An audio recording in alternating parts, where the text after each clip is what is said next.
एक किस्सा तब का है जब रतन टाटा किसी काम के सिलसिले में जर्मनी गए हुए थे। वहां उन्हें एक गजब का अनुभव हुआ जो भारत वापस लौटने पर उन्होंने सबसे साझा किया। रतन टाटा कहते हैं, हमें लगता है कि जर्मनी एक बहुत ही विकसित देश है और सब सोचते ही होंगे कि वहां के लोग सुकून की जिंदगी जीते होंगे, उनके जीवन में कोई परेशानी ही नहीं है। जब हम हैम्बर्ग पहुंचे तो मेरे सहयोगी एक रेस्टोरेंट में चले गए। भूख बहुत लगी थी। हमने ध्यान दिया तो रेस्टोरेंट के बहुत से टेबल खाली थे। वहां एक दंपत्ति खाना खा रहा था, लेकिन टेबल पर सिर्फ 2 ही व्यंजन थे और 2 कोल्ड ड्रिंक्स की बोतलें। मैं सोच रहा था कि ऐसा साधारण सा खाना कैसे रोमांटिक हो सकता है और क्या वो लड़की इस कंजूस लड़के को छोड़ देगी। पास ही में एक टेबल पर कुछ बूढ़ी महिलाएं भी थी। जब भी कोई डिश सर्व की जाती तो वेटर सब महिलाओं में बांट देता और वो पूरा खाना खा लेती। क्योंकि हम भूखे थे तो हमारे लोकल सहयोगी ने थोड़ा ज्यादा खाना ऑर्डर कर दिया। हमने खाना शुरू किया, सबका पेट भर गया, फिर भी खाने का 1/3 अंश टेबल पर पड़ा हुआ था। हमने खाने का बिल चुकाया और जाने ही लगे थे कि उन बूढ़ी औरतों में से एक ने हम लोगों से अंग्रेजी में कहा कि वो हम लोगों से नाराज है। जब हमने उनसे वजह पूछी तो उन्होंने बताया कि हम लोगों ने खाना बर्बाद किया है। उन बूढ़ी औरतों की बात सुनकर मेरे एक सहयोगी ने कहा, हमने अपने खाने के पैसे दिए हैं, आप कोई नहीं होती हमें कहने वाली कि हमने खाना बर्बाद किया।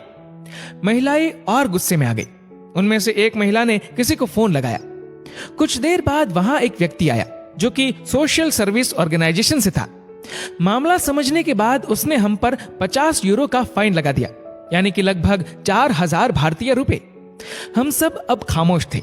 ऑफिसर हमसे कठोर आवाज में बोला, उतना ही ऑर्डर करिए जितना आप खा सके। माना पैसा आपका है, लेकिन संसाधन पूरे समाज के हैं। दुनिया में ऐसे बहुत से लोग हैं जिन्हें 2 वक्त की रोटी भी नसीब नहीं होती और आपके पास कोई ऐसी वजह भी नहीं कि खाने को यूं बर्बाद करे।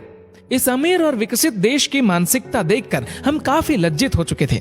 हम ऐसे देश से हैं जो संसाधनों में बहुत समृद्ध नहीं है। कोई भी देश समृद्ध अपने देश के लोगों की सोच से बनता है। जब भी हम किसी को पार्टी दे रहे होते हैं तो शर्मिंदगी से बचने के लिए हम बहुत अधिक मात्रा में ऑर्डर कर देते हैं और बाद में उस खाने को बर्बाद करते हैं। लेकिन शायद हम ये नहीं जानते कि भारत में लगभग 40% खाना बर्बाद होता है और 19 करोड़ से भी ज्यादा लोग हर रोज भूखे सोते हैं। कृषि मंत्रालय के अनुसार भारत में हर साल 50,000 करोड़ का खाना बर्बाद होता है। सचमुच कितनी सही बात कही गई है। पैसा आपका है, लेकिन संसाधन पूरे समाज के हैं। सारा खेल इस रोटी का है। कोई बटर लगाकर खाता है, कोई सूखी ही चबा जाता है और कोई तो हर रोज इससे मिल भी नहीं पाता। इसलिए खाने को बर्बाद ना करें। याद रखें, ये खाना कईयों को नसीब नहीं होता। दोस्तों, इस वीडियो को लेकर आपकी क्या राय है नीचे कमेंट करके जरूर